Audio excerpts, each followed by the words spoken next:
And welcome everybody to week 2 of Chasing the Delta Season 7 in the MX-5 Miata. We have a full house today. We have about 23 or 24 people who will be fighting for the right to call themselves the Zandvoort champions. So I am super excited for this. This is one of the more difficult tracks, so we should really see a lot of skill gaps here. I'm going to take a quick look at the weather. It's perfect. 70 degrees, very, very chill, no real wind either way. It is going to be an excellent condition. So what we're going to do now is we're going to hop on the board of our newest graduate, Carter Price. He has purple wheels now. He finally was able to graduate and hit 2K. Congratulations. And we usually use him to take you through the track. So we are going to start out with Carter as he makes his way through the last corner of the track, and I'll sort of walk you through what this looks like.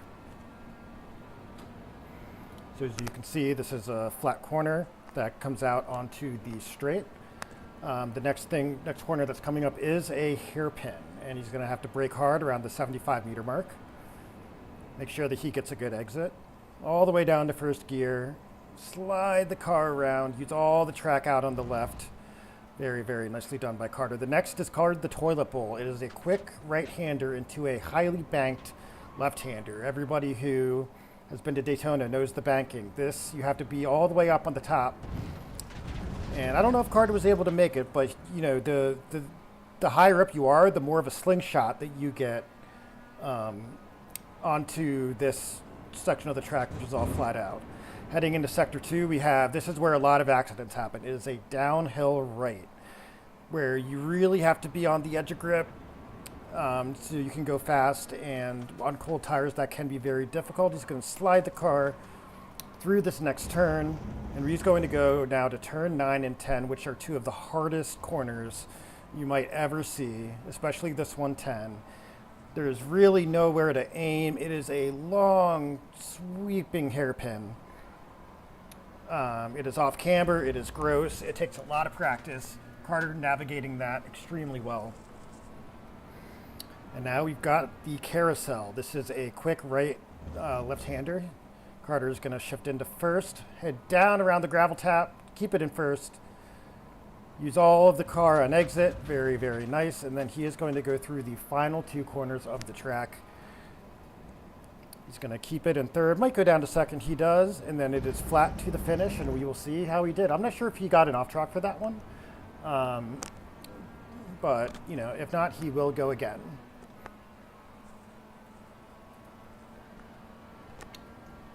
All right, let's go ahead, switch to the qualifying view here. That was a 53.3 for Carter. That is going to put him, actually no, he did have an off track, so that didn't exactly count.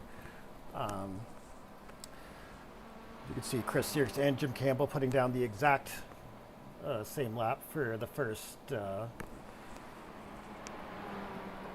their first lap here. So I believe they get 3 or 4 laps. This is going to be a very, very interesting qualifying session. So because of the skill gap on this track, like, qualifying position is important, but if you have better pace, it is hard to keep people behind you, especially through that second sector, as we saw coming through, as we see now Kevin Cohen navigate these.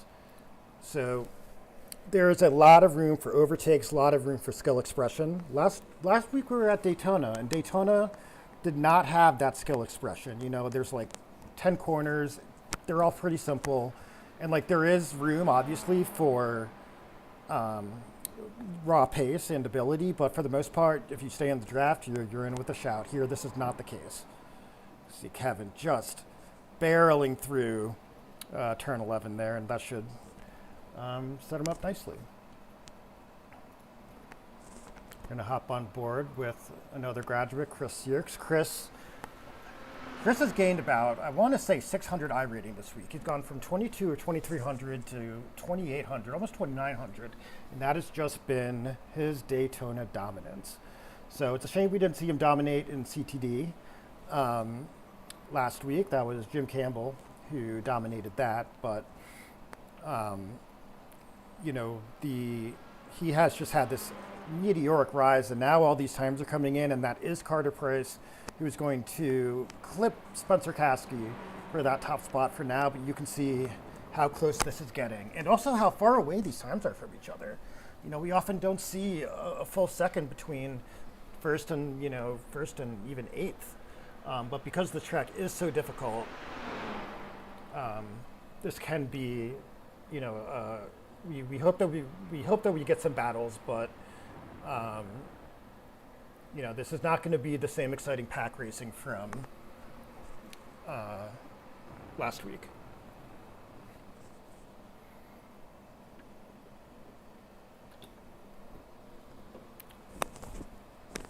See Chris Sierks navigating 9 and 10 very, very well. A little bit rusty going through 10, but he's all right. So Chris, during practice, has been having a hard time through this section of the track. Let's see how he does. Very, very nicely held. This might put him in. He is a full second up on his lap, and that, I don't believe it, but this looks like a really, really good lap for Sierks.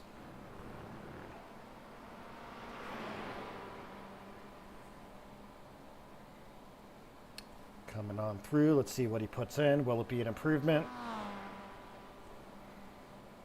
To the line we go. 52.2, so that is not enough for him.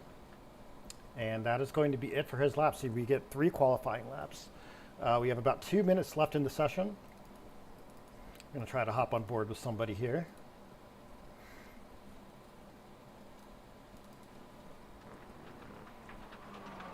Taking a look at Steve Hill as he navigates Sector 3 here.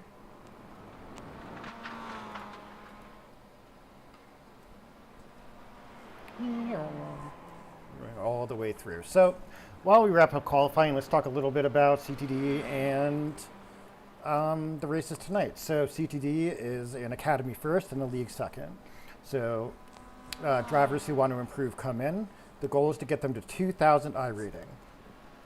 We provide track guides, telemetry review, spotting, coaching, all of it for free, all of it because the coaches, you know, love teaching and giving back, and it is very much a passion project. And for the first 6 seasons, we ran the GT4, but then we switched over to the Miata to give it a shot. So far, this has really, really panned out. The Miata is teaching great fundamentals to everybody. And tonight, we are going to have 2 races. So they will each be 20 minutes long here at Zandvoort. And I also want to say, once you hit 2K I rating, you are bumped up from the AM class to the pro class. So as you can see, we've had a lot of people come through and graduate. So we have almost half and half in the pro versus the AM for today. And that, I think, just goes to show that when people come to CTD, they graduate, they do really, really well, and they want to stick around. It's a great community. So looks like Carter Price, unsurprisingly, the newest graduate, is going to take pole by 0.06. Oof, that is close. But let's go ahead and take a look at our starting grid here as qualifying wraps up and we get guys onto the grid. Carter Price, extremely well done, is going to take P1. Behind him, Spencer Caskey.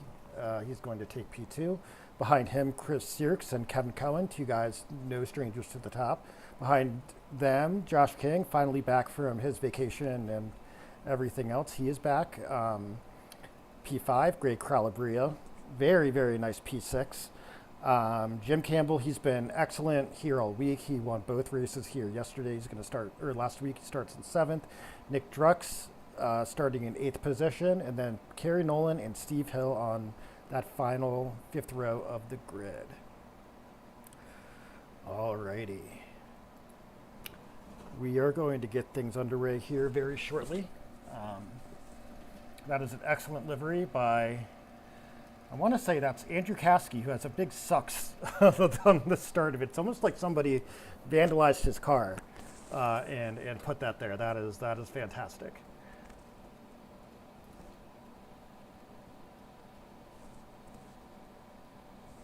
Well, I'm gonna quietly sneak in here. Hello. I did not want to break your rhythm. You're doing fantastic as always. But hello, hello. I'm excited to be here, and yeah, this is gonna be an interesting race one at Zandvoort.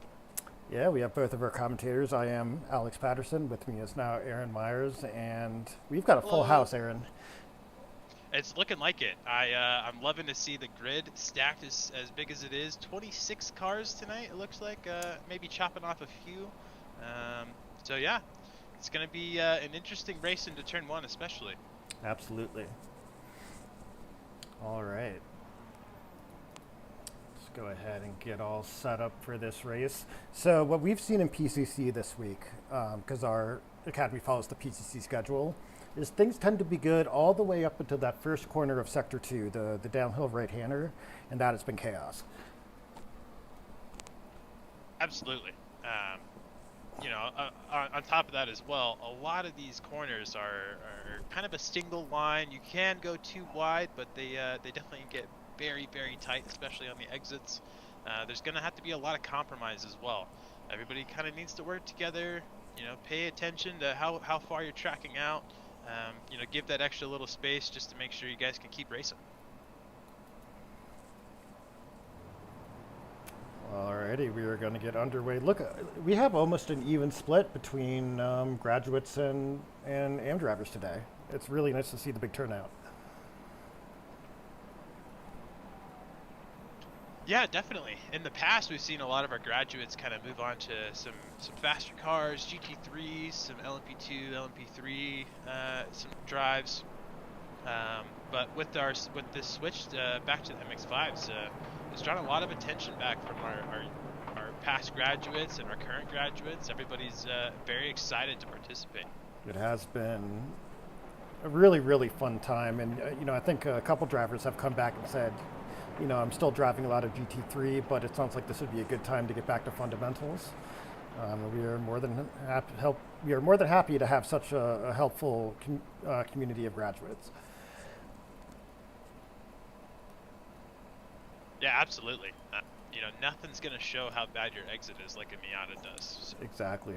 You just there's no way you can cheese it. There's no way you can cheat in it. It is if you've got to have a really, really solid fundamental base in order to drive this quickly.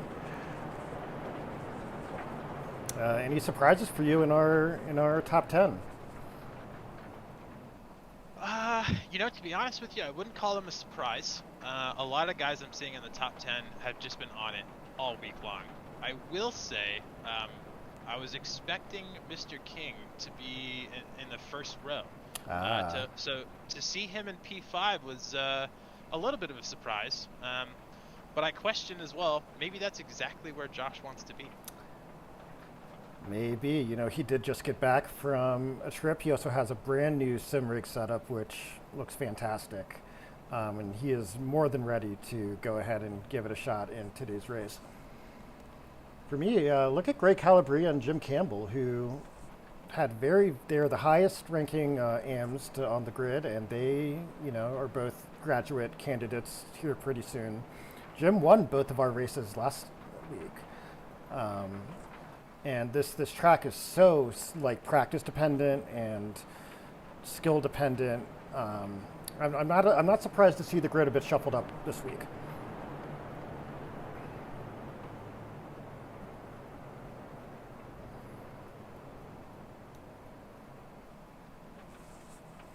Well, with that being said, do you have any expectations or predictions, I might say, for this race? I really hope there is a battle between Carter, Andrew, and Sears. I think those are the three guys who are the quickest. I hope that they're able to stay with each other. And I hope that we're able to see a really, really good battle for the win. I have a feeling we're going to see that prediction come very true. I hope so, as we head around the final corner, and we are going to get things underway as soon as the pace car goes off, and Carter Price in his brand new purple wheels is going to send us into green.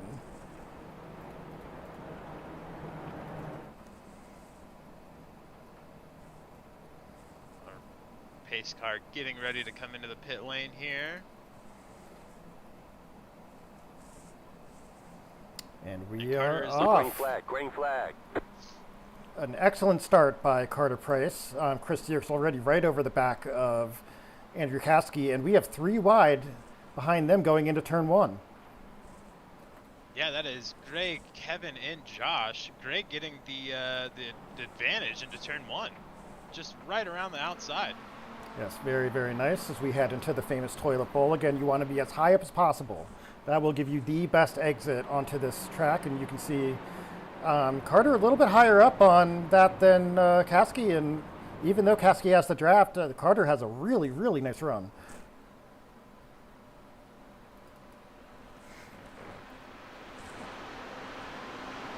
Looks like everybody made it through the first handful of turns here. No carnage. So we've got a race on our hands, up and down the grid. Yes, we do, and everybody makes it around the chaotic turn 6 here, so good for everybody there. And Fortunately, a little bit of contact at the back of the grid there. Looks like Wilson, Lung, and Luke Severance had a bit of a moment there in turn 7. That is unfortunate. So they do get 255 fast repairs. So hopefully they'll be able to get back in and go at it. But yeah, so far so good on the battlefront. We have Greg Calabria up to P3 as he comes ahead of Chris Sierks, who must have lost some of the positions, but Sierks is going to take it right back. Meanwhile, our leaders here already have a 1.5 second gap to Chris and P3. Absolutely. These guys are just taking off. And they are fighting. Caskey is not letting Price go anywhere.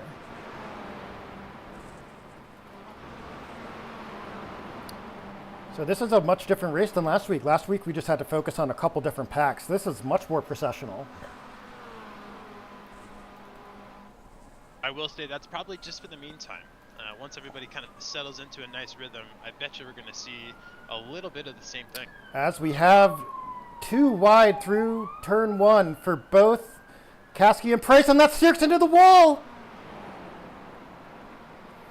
This battle is going to continue, and Sierks is going to go ahead. He is going to take the lead from Carter Price, but Carter gets the better exit. But Sierks is able to keep him behind. Oh no, what happened to Chris Sierks? Just a little bit loose on the exit of T1 there, I believe. Oh man, that is a shame. We expected him to be up here fighting for the top. But sometimes it happens.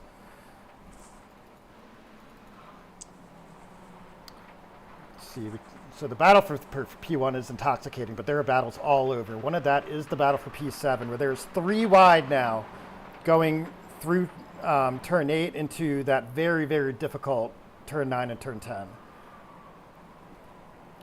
That is Campbell, Drux, Beretta, and Nolan.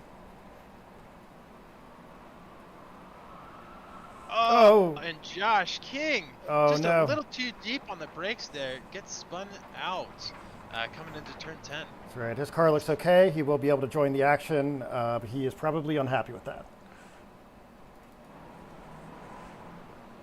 Knowing Josh, he is a perfectionist as well. I know he's going to take that one to heart. I'm sure we're going to see quite a bit of battling as he continues to fight his way through the pack. All right, let's go ahead and check back up with the leaders. Andrew Caskey is maintaining a very solid lead over Carter Price. However, we are heading toward a straight.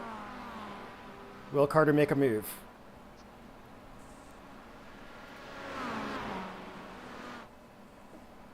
Doesn't look like it, as Caskey is going to stay up on the, or cover off the inside there.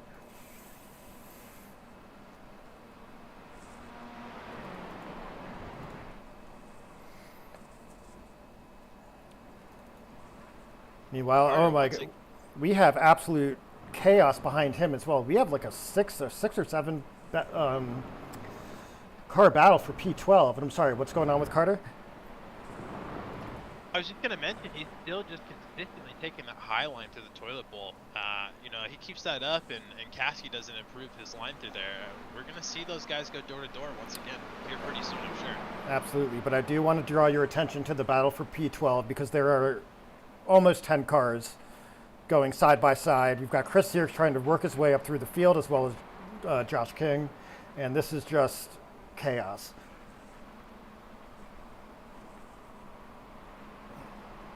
Keith Gwinnett getting involved in there. It looks like Severance is pulling off to the side, letting these guys go by.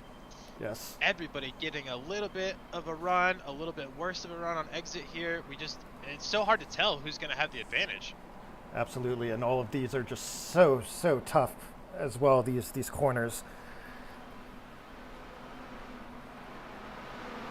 Oh my goodness.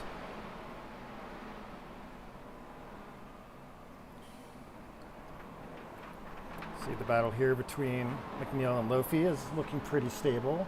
We do have a battle between Jeremy Toasty and Chris Gardner that has been heating up, and they have exchanged positions a few times. It looks like Jeremy Toasty, who is very strong at this track, by the way. I actually expected to see him much higher on the grid, is going to take P10.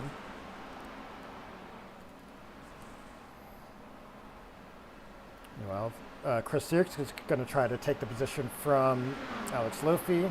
Lofi covering off the inside here.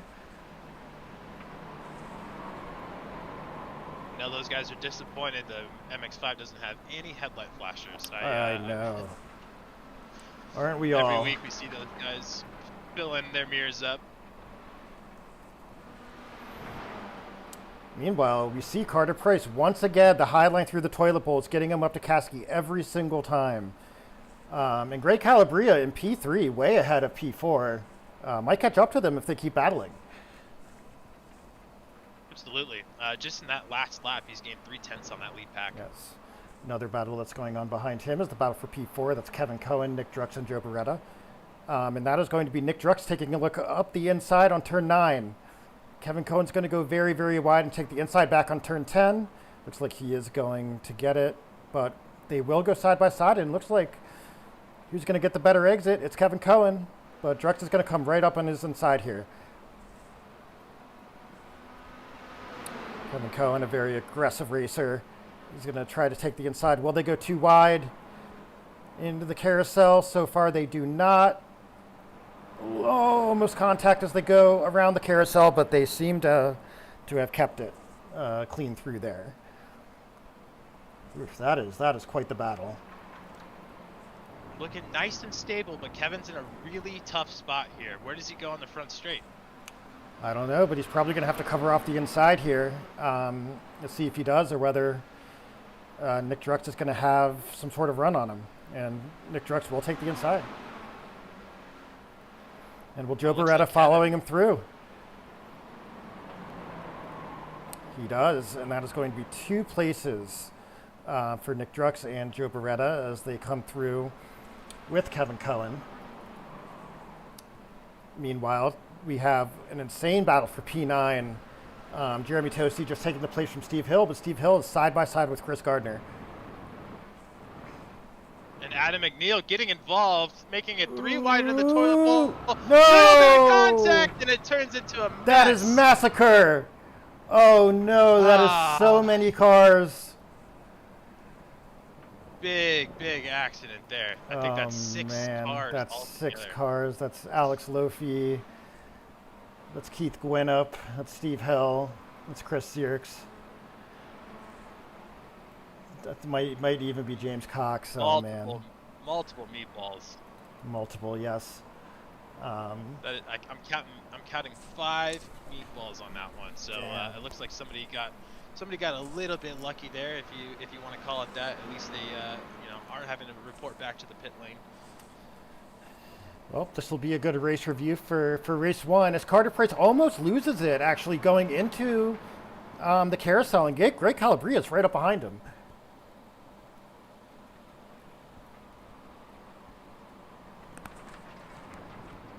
So we did say that as long as Kasky and Carter kept racing, that Calabria could come right behind him. And Calabria, by far our highest amateur right now, is looking to maybe make a move here on Carter Price into turn 1.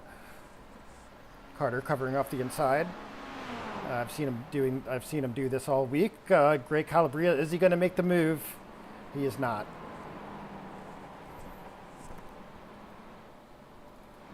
Behind him, we have Nick Drux and Kevin Cohen. Joe Beretta has fallen back a couple seconds, so I don't know if something happened to him, but he is now behind Jim Campbell. And Jim Campbell was pretty much driving by himself here. So it sounds like something happened between the three of them, Drux, Kevin, and Beretta maybe taking the worst end of it.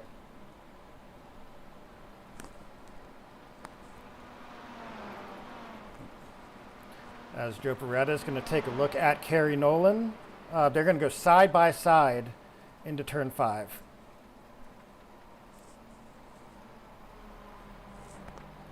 Going to be Kerry all the way around the 8th, but he is going to have the outside for Beretta. Beretta in his America car. So far, Kerry maintains the lead, but is Beretta going to look up the inside again? He does.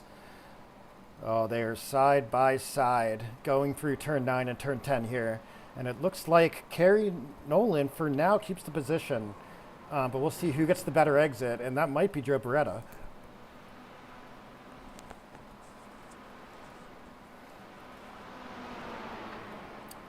Kerry Nolan still staying ahead of Beretta as they come through the carousel. You can really see how they're throwing themselves over that corner in order to have a good place there. But Kerry seems to have stabilized a little bit.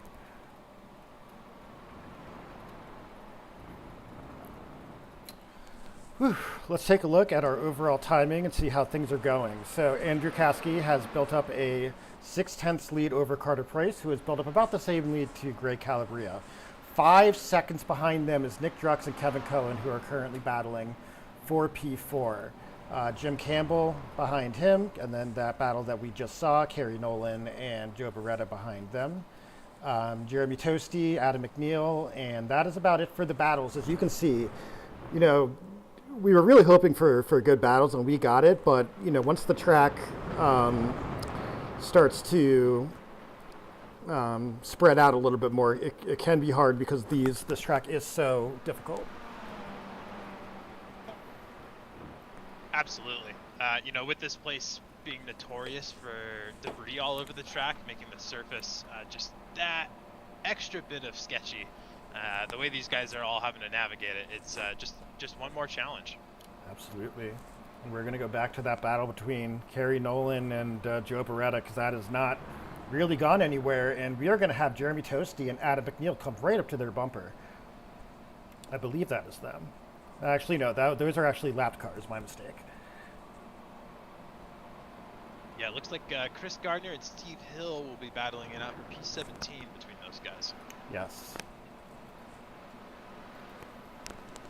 As we take a look at that battle, I mean, Chris Gardner has been overtaken by Steve Hill as they come through the entrance of the carousel here.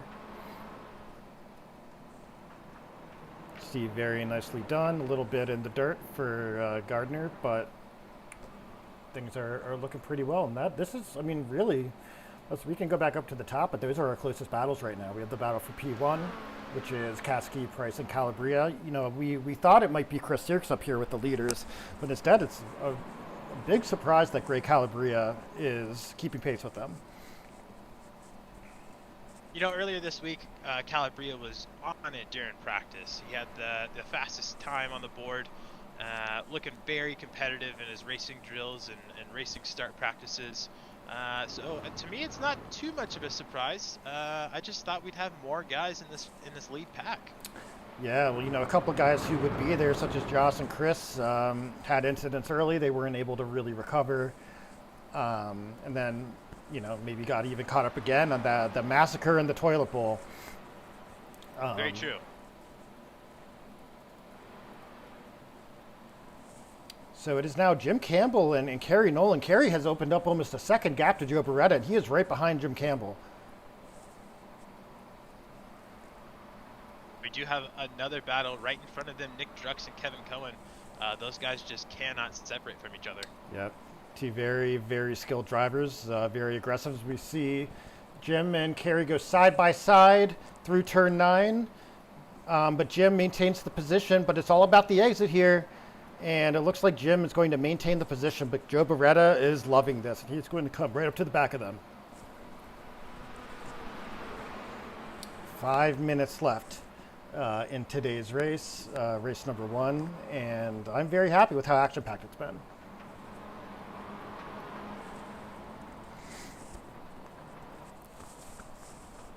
It looks like Chris Gardner really just struggling with some of the debris and maybe a little bit of cold tires as well. I think he just had his second self-spin coming into the carousel section. Yeah, we also don't know if he has damage. In all likelihood, he was part of some of those incidents earlier, especially the massacre, the calamity that happened on the toilet bowl.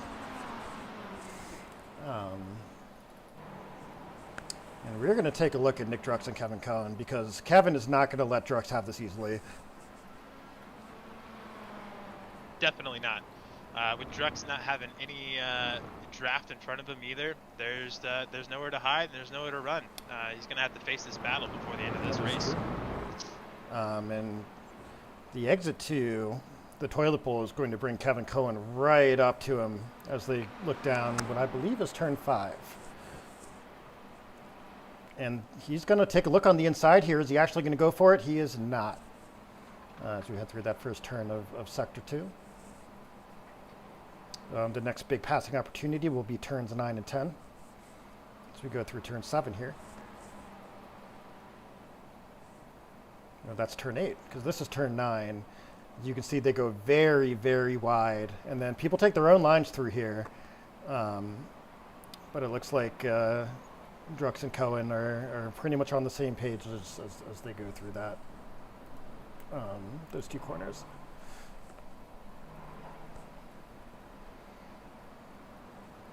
We can also see on our TV screen that there is still a train behind them as well.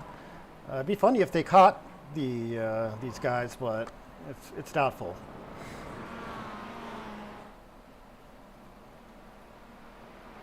Yeah, this pack in P6 through P8, they've more or less maintained that 3-second gap to Kevin. But you never know, if Nick and Kevin start going too wide through the next couple laps, this 3-car pack will be right there on their back bumpers. It could get really, really interesting. Yeah, and speaking of right up on the back bumper, that is Joe Beretta on the bumper of Kerry Nolan. Kerry's going to look to cover off the inside here, and Jim Campbell's just hoping that he doesn't get caught up in all of this, and that is going to be both Kerry and Joe Beretta through on Jim Campbell into turn 1.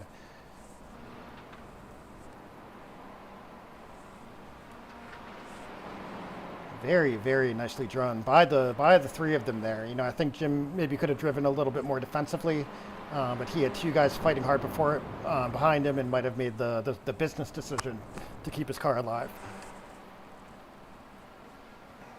Definitely a wise choice, especially the way that these cars draft. 2 minutes left, a couple laps to go. This is a good spot for Jim still. He still has the opportunity for a good run. Yes, and who still has the opportunity for a good run here is Nick Drux or Kevin Cohen on Nick Drux. They have maintained quite a small gap to each other.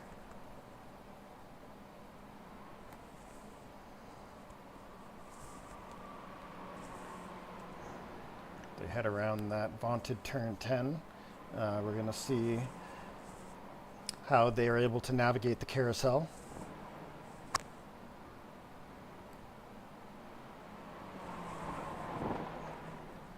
Both of them going right over the corner.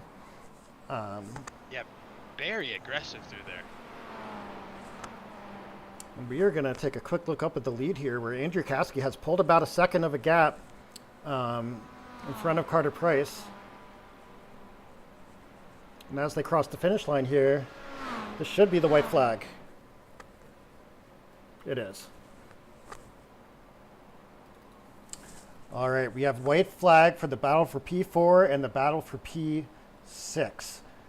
As you can see, Kevin Cohen's having a look on the inside. We expect him to be aggressive here, and they're going to go side by side, potentially into the toilet bowl.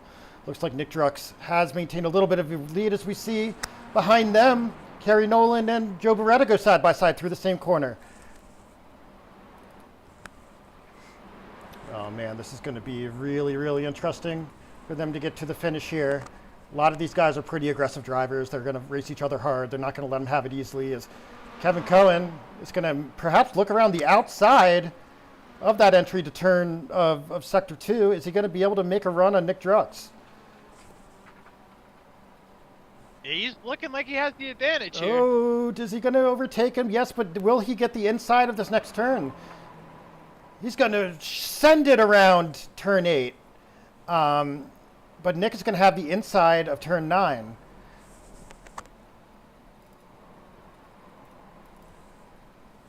Oh man, they are side by side. You see Kevin Cohen just tossing that car through turn 10, and this is going to be a very interesting turn 11 if they go too wide here.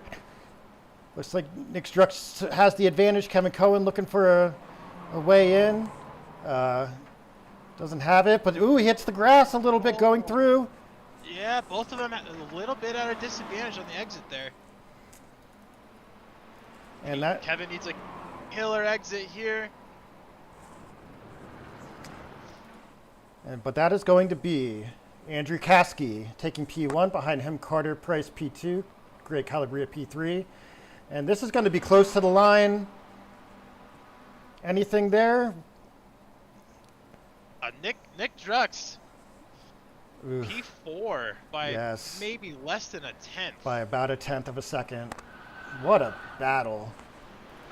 Meanwhile, that battle for P6 ends the way that we saw it end last time, which is Kerry Nolan, Joe Beretta, and Jim Campbell.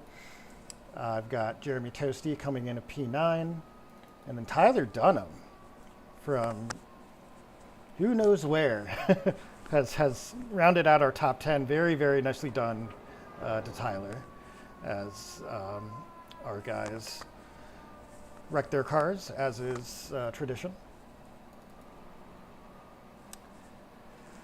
Alrighty, let's take a look at our overall positions. There are race results here. Andrew Caskey, a very, very nicely managed race.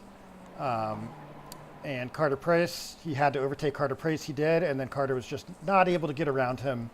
So that is going to be our first 2 positions. And then Greg Calabria with a very, very nice race. And he's going to win our AIM division and get the overall podium in top 3.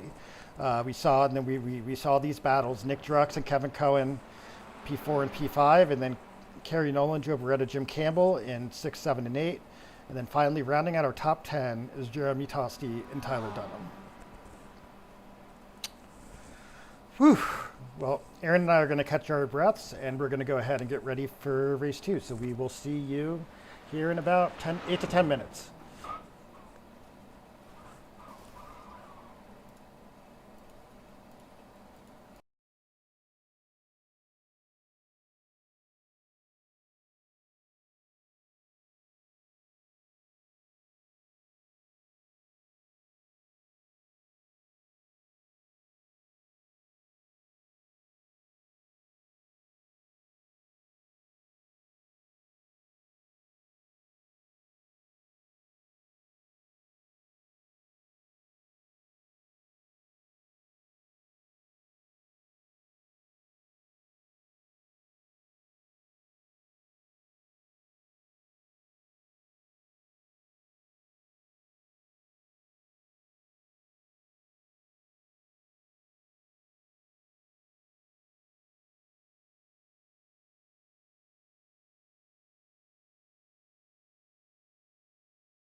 Welcome back, everybody. It's race 2 time.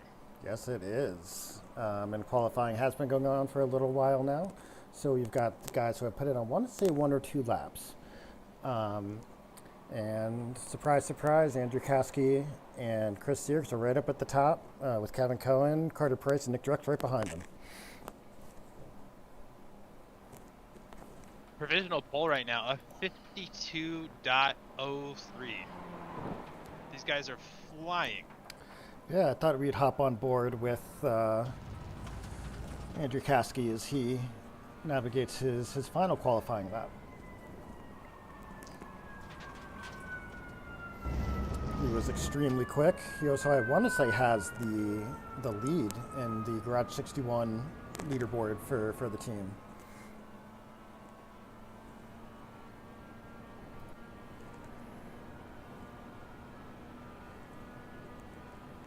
And he is going to start his final lap. Let's see how it goes. So he actually stays on second through turn 1. So most people I've seen take that in first gear. They go down to first, but he was able to take that in second quite nicely. Yeah, so stays in third. Yeah. I will say our track temperatures are very generous for race 2. 67-degree track temps, that's helping that MX-5 tire just carry that extra little bit more speed, and that's making that higher gear possible, I'd say. Yeah. And it is. We'll see whether his higher gear is just sort of how he drives. So we'll take a look when he goes through the carousel. But I am very curious. A little sketchy through turn 8 there, but turn 9 to 10 are where the big bucks are made. As you can see him sliding his car, you can hear the squealing of the tires as he takes them to the limit. Shallow line there through turn 10. Nice and smooth as well. And let's see how I'm really curious to see how he takes this from a gear perspective. A lot of people go down to first before they hit the curb. He stays in second. And stays in second the whole time. Most people go down into first. Now let's see if he can match his 51.8 from before. A little slow on exit there. I expected him to carry a little bit more steam through that turn 13 there. Yeah, so he is close, but it looks like he's going to be maybe a 10th off his best time here. And that is a 52 flat, but pole position by about 3/10. And look who it is, Carter Price P2, 3/10 behind him. Then we've got Kevin Cohen. We still have, I want to say, like 2 minutes. But, oh, Josh King sneaking into P3. There he is. We thought he'd be there.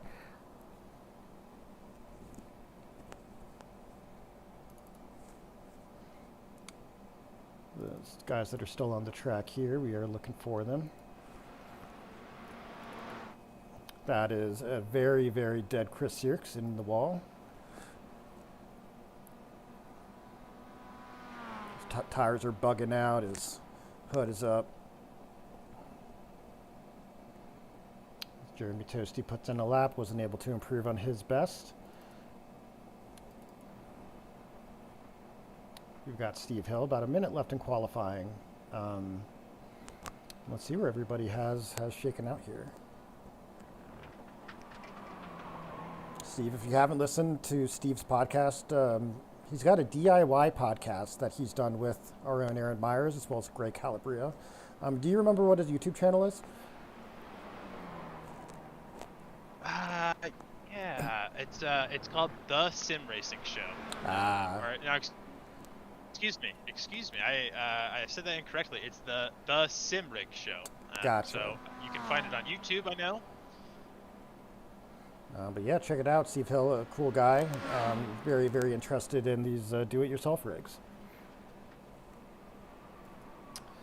That is going to be it in terms of our qualifying guys. Pretty much everybody else is back in on the track, except for Jacob Green. Jacob Green's going to come around the final corner, and he's going to be our last qualifier. Let's see where he winds up. And he doesn't wind up. All right, let's take a look at our grid. Once again, Andrew Caskey. So this time, Andrew Caskey is going to take P1 from Carter Price. So Carter's going to have his work cut out for him. And then behind them, Josh King and Kevin Cohen. Behind them, Chris Sierks and Nick Drux. Greg Calabria, our highest ranking amateur in P7, followed by Jeremy Toasty. James Cox with a very, very nice time. He's able to get into P9, and Kerry Nolan Jr. in P10. A big round of applause to James there. This whole top 10 is stacked. And to sneak it past Kerry, one of our previous graduates, nice lap to him. Absolutely. And a couple people who we expected in the top 10 who aren't there, Jim Campbell, Joe Beretta, seem to be just outside of it. So they're going to have their work cut out for them in this race. Very true. This is yet another race. We see Mr. Campbell and Mr. Beretta lining up next to each other as well. These guys are just putting in the same races, it feels like sometimes. Yeah. Well, I think both of them are also around the 1700 mark. Both of them definitely with the capacity to graduate this season if they put in the work and officials. We saw, Jim Campbell won both Daytona races here last week.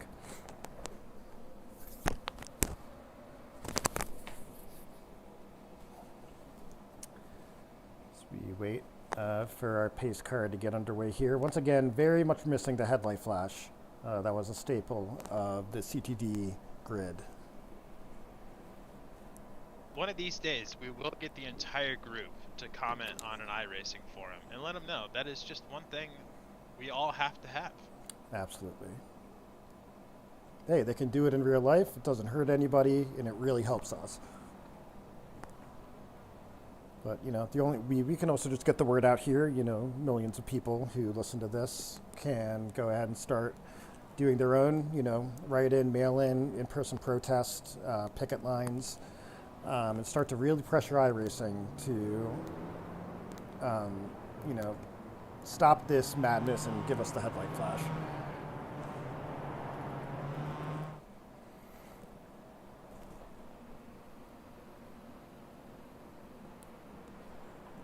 I just noticed I believe that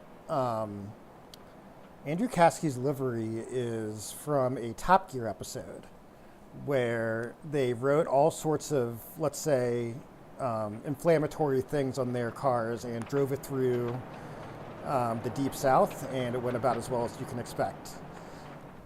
So I was wondering what that was. I was like, oh, it says NASCAR sucks on the front, and I do remember that being one of the ones from the show. So that explains that. That is a fantastic livery. Ironically, I feel like we were just talking about that just a few evenings ago too, and I don't even think Caskey was there for that conversation. Yeah, I mean, he might have just, through osmosis. We do have the full pace lap here today. Plenty of time for guys to warm their tires up, shake off the nerves. This is really such a stacked grid.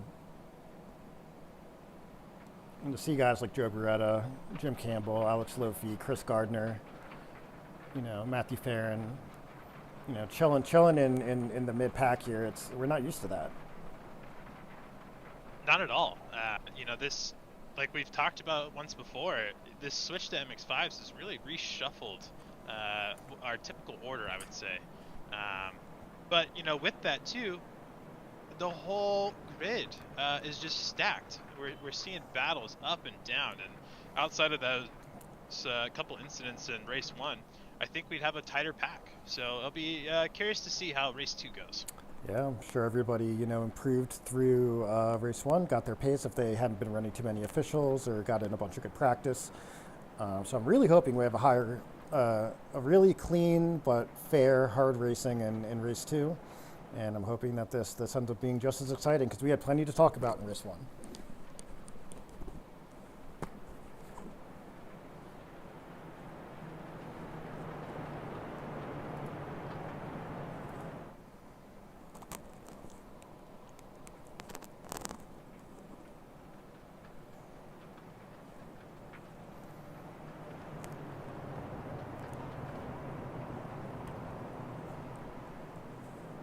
the track looking as dusty as always. Yes. I think pretty much anybody in this top 6 can win this race. Definitely agreed. You know, the more these guys cooperate too, the easier, or I guess the more likely any of the 6 cars can take it. I don't know if they're going to cooperate. That hasn't really been the name of the game so far in the Miatas, as Andrew Kasky is going to slow the grid down a little bit as he waits for the pace car to hop off here, and we are about to see our start, the start to this race. And they go. Green flag, green flag. A little bit of a checkup there from Kasky right at the beginning. Looks like that put King on the back foot. It really did, and we're going to see them go through turn 1. A couple of 3 wides there. Everybody looking pretty happy.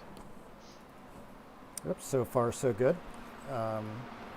Andrew Kasky with an immediate lead over Carter Price, but Carter has been better than him through the toilet bowl.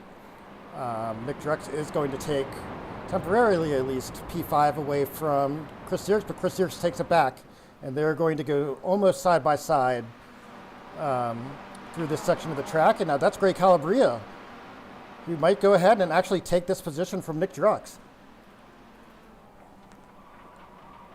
And that's Josh King, who loses it.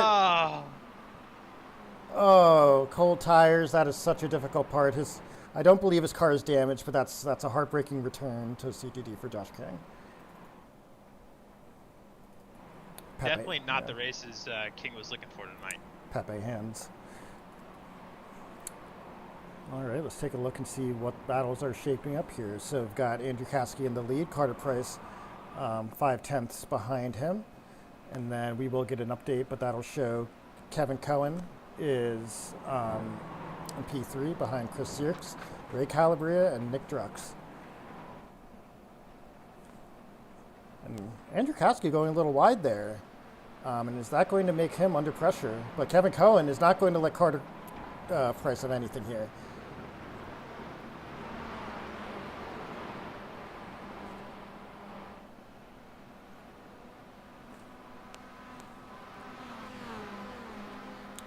So far, no moves as we head down the straight. We are very much processional here. We do have Joe Beretta having a look on Adam McNeil. So both Joe and Adam have improved quite a bit from their starting positions.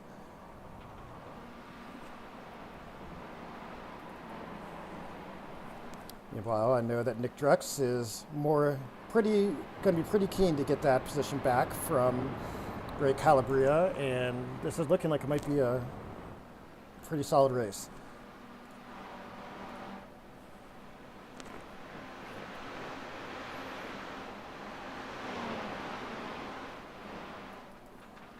So we are starting to see that front pack pull away just ever so slightly. 4 drivers in that top pack, and then about a second and a half, just under a second and a half, back to Mr. Calabria in P5. And something has happened to Kerry Nolan. He is in the pits. Did he have a drive-through or something? I'll have a look. You know, Kerry was very much a key player in that last race, I believe, taking home that 6th position. And I'm very curious what happened.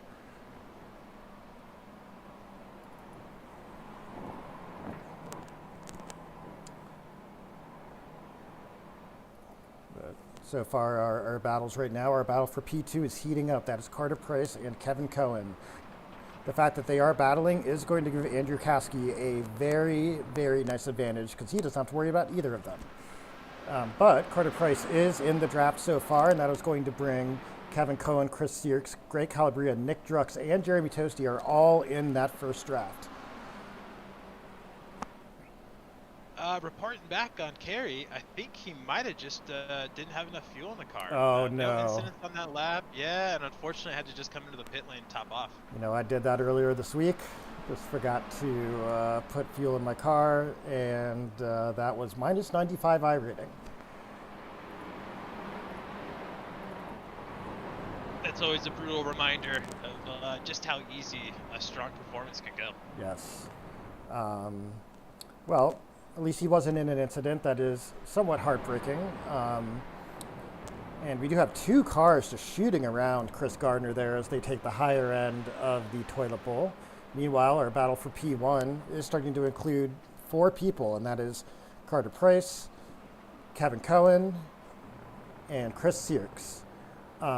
The lead between Chris and Greg Calabria has moved to about 2 seconds.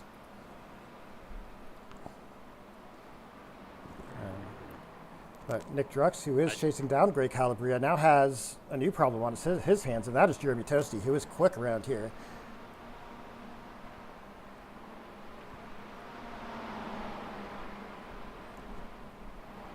Also, just immediately behind, we've got Barada and McNeil battling into turn 12. Let's take a look and see how that goes. McNeil with the better line and the better exit. He is going to maintain his position, but that was close. So we are starting to form some of those packs we were expecting during race 1. Yes, and we've got Nick Drux all over the back of Greg Calabria heading into the straight. Will Nick make a move?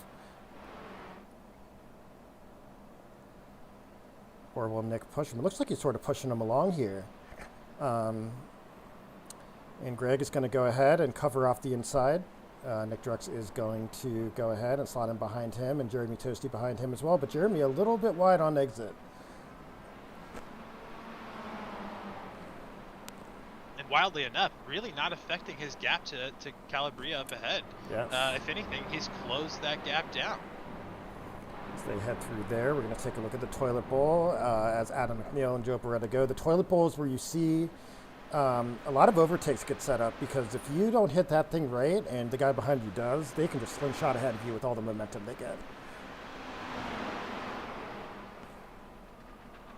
And so Joe Beretta has been making some moves on Adam McNeil, but that's Steve Hill coming right up behind him, and that's going to be Joe Beretta's problem. Yeah, Hill in a perfect opportunity. If Barada and McNeil fight too much, maybe there's an incident, maybe they compromise each other, Hill can just drive right on past him. He's in a great spot looking for places. Absolutely, and if we go, well, let's see, that is Greg Calabria and Nick Drux almost side by side, heading towards the carousel. And we're going to do that, and then we're going to take a look at the battle for P1, because it is close. So as you can see, we have a line of cars for P1, and the closest ones are going to be Carter Price, Kevin Cohen, and Chris Sierks. They're all going to sort of follow each other into the gravel here, but there's they were getting pretty tight earlier.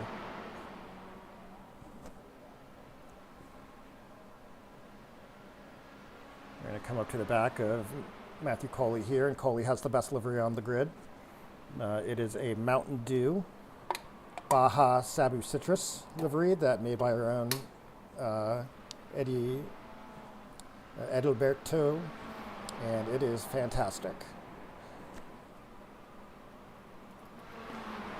Meanwhile, it does seem like Nick Drux has taken the position from Greg Calabria, and Greg now has Jeremy Toasty to worry about, but I think we're about to see what happens when you go low on the toilet bowl and you just lose so much speed.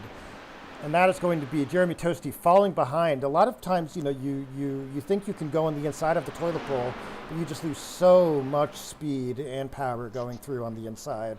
And that is going to really, like, lose him almost a second. I was going to say, I think the gap there was 2/10 on entry, and we're looking at a 1.3 second gap. Very surprising. That corner is so deceiving. Absolutely. It tricks you. You know, you're so used to just being able to go on the inside, but you know, the severity of that banking just makes it and our difficult. battle in the lead lap really heating up. Kevin Cohn on the inside into turn 12. Who's going to have the better run into the carousel? Both Carter of them. Price just barely getting the advantage through there. Really nice respect between those guys, but wow, that was a close. That was a close one. very well done by the two of them to give each other space, and that's Kevin Cohen going way into the gravel. Oh, another incident! Oh! Kevin Cohen losing the car, collecting Chris Sirks on the exit. That is an unfortunate moment between those two. Yes, it is. That was such a good battle. Kevin Cohen just not able to control the car after going into the gravel, and that will likely be the end of both of their races.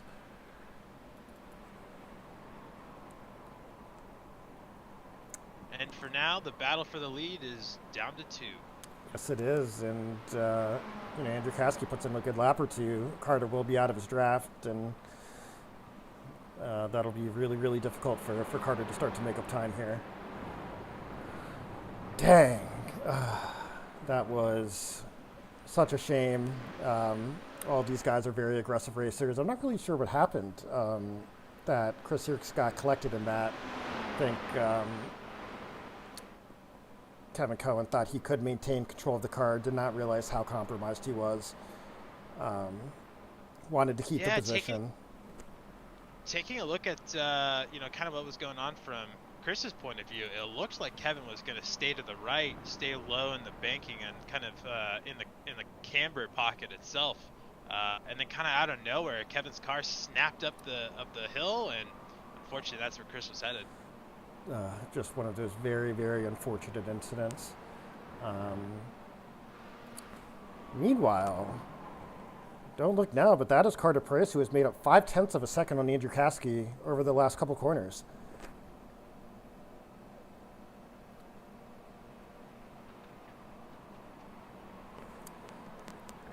Now, it's an interesting battle between these two. Both of these drivers we've seen push to the very end, almost at 11/10 many times, collecting off tracks on the exits, overdriving the entries.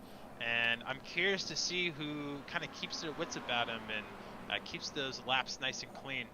That driver might get an advantage. Absolutely. Meanwhile, we're going to take a look at coming down the straight. Nick Drux, Greg Calabria, and Jeremy Toasty following right behind him. Greg looking on the inside, nothing there. And now has to worry about Jeremy Toasty, who tends to take a wider line through turn 1. And now we're going to see the all-important toilet bowl. Who is going to get a good line?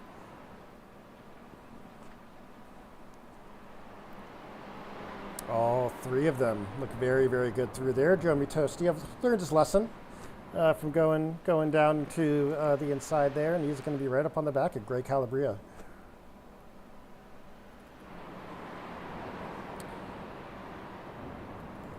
And if we want to just sort of take a breath, we've got about 8 minutes left to go.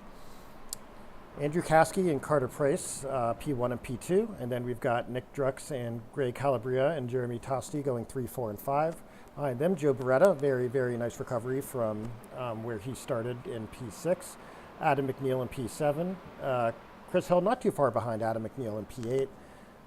Jacob Green in P9, and Luke Severance, who is actually a friend of Douglas Melton, who is a very, very cool member of CTD. He is in P10 right now and looking very, very good. That is an awesome drive from him. I know. I think race 1, he was actually a lap down to our leaders. So to see him in P10 this race, what a recovery. Yes, and we're going to see if that lasts, because we've got Alex Lofi, Farron, and Jim Campbell right behind him, and they would also like to be in the top 10. We can't leave out Christopher Gardner too, and he always pulls out some surprises. You'll think, oh, he's settled in, and then out of nowhere, just a drive of his life. And some contact in turn 1 between Andrew Caskey and Carter Price, but they kept it together, and the battle continues. Ooh. Meanwhile, Alex Lofi has taken P10 from Luke Severance, and that is going to be Christopher Gardner going around the outside of Luke, and that is going to be P11 for Chris Gardner. And now, unfortunately, Luke's his battles aren't over. Jim Campbell right behind him, and like we've said, Jim's been on top of it all week long. This is going to be another battle for. But Jim appears to have lost his bumper. Can't find it. So we'll see whether that damage. And oh, they spin! Oh, and a big spin! That is Alex Lofi in the number 69 car. That's unfortunate. Do you know if he lost it or was there contact? Take a quick look. I believe that was a self spin, but I was unable to see it in detail. Oh man, another unfortunate spin going through the carousel here as we look back up at the top. Carter Price has been able to close the gap to about a tenth, or even, you know, right up to the edge of Andrew Caskey, but just can't seem to find the pace that he needs in order to overtake him. But he is going to dummy move into the inside of turn 2, and now they're going to head around the toilet bowl, and I'm not really sure whether this will work out for Carter. Just a quick update on Lofi. That unfortunately was a self spin. Sad Pepe's for Lofi.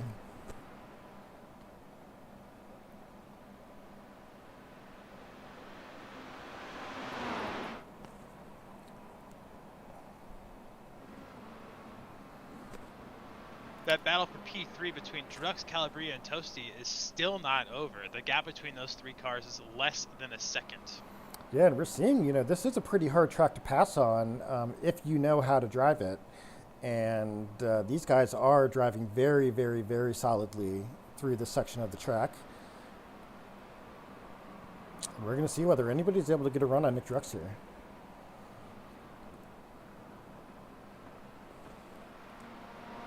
And this is the major battle we have going on so far, and that is the battle for P3.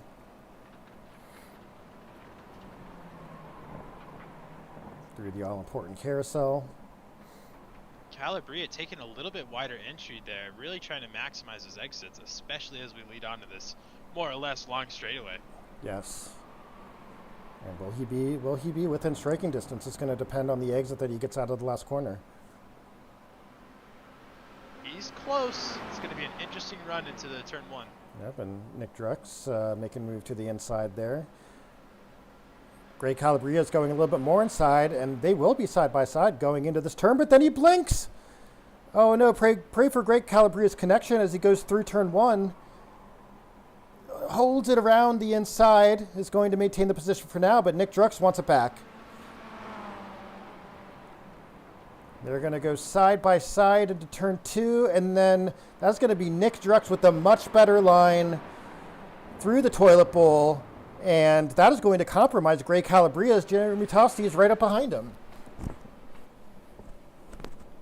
Big change in advantage there with Calabria taking the lead out of turn 1. I just assumed he was gonna put up a lot more of a fight into the toilet bowl there. Absolutely, and once again, you know, Carter Price keeps falling about a second behind, but then is able to catch right up to Andrew Caskey. And he's the closest we've seen him on anywhere but the start finish straight in a long time. And we just saw Gray Calabria had about 0.3 of a gap going into the last corner. We had a good exit and was able to, at least for a second or two, make a move on that position. So will Carter be able to get a really, really good exit out of here? Because when they go through the start-finish, this will be the white flag. About 0.4 of a gap as we head on to the start-finish. And will this be Carter Price's time to make a move on Andrew Caskey?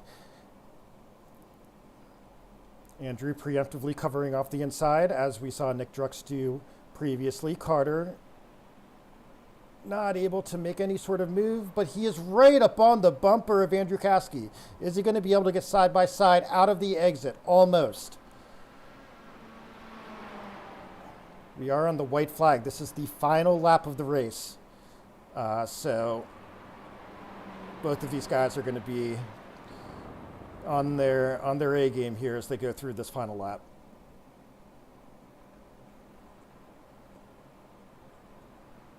I believe our next sort of big moment here will be through P9 and P10, or T9 and T10. And then, oh, look at that. Almost Caskey lost it. Really loose. Carter making a run around the outside. Is he going to be able to take it? That is the inside position held by Andrew Caskey. Kasky just losing a little bit of momentum with that slide there as well. Carter has the advantage into T10. Can he hold on to it? Oh my gosh, and this is going to come down to the final corner. Will Carter Price. Carter needs about a 0.2 of a second lead, I believe, in order to win this race at the very, very end. Oh man, I did not expect that coming through turn 4 there, or turn 5, or whatever that is. And Andrew Caskey just overdriving. That is gonna wrap it up. And as long as Carter Price gets a very good exit in this last corner, which I expect him to do quite nicely, he does a little bit on the gravel, but not as much as Andrew Caskey. Carter, capping off a week where he finally graduated into the pro class, has won a whole bunch of PCC races, and he is going to win race 2 of CTD Season 7 Week 2 in those purple tires. Meanwhile, position 3, 4, and 5 are going to be decided right there at the end, but that is going to be Nick Drux, Greg Calabria, and Drake Toasty there. Behind them, Joe Beretta, holding off Adam McNeil at the very end of that. Steve Hill is going to finish off there as well. Jacob Green, right into the wall. Very, very nicely done by him. And then Chris Gardner is going to wrap up our top 10. See the traditional destruction of the Miatas.